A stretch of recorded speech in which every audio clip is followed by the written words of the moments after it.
In this video, you'll learn how to add a token on Phantom Wallet. By following these steps, you will successfully receive tokens directly into your wallet. Begin by launching the Phantom Wallet application on your device. Ensure that you are on the main screen of your wallet where you can see your current balance and the available options. Next, locate and click the Receive button. This button is usually found in the center of the interface. After clicking it, a pop-up window will appear displaying your wallet address. Now, copy your wallet address.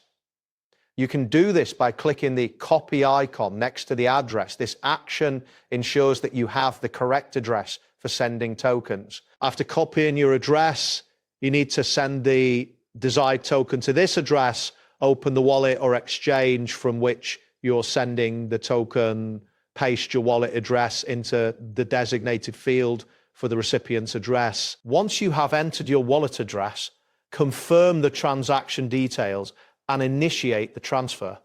Depending on the network congestion and the specific token, this process may take some time to complete. After the transaction is confirmed on the blockchain, the tokens will automatically appear in your Phantom Wallet under the Tokens section.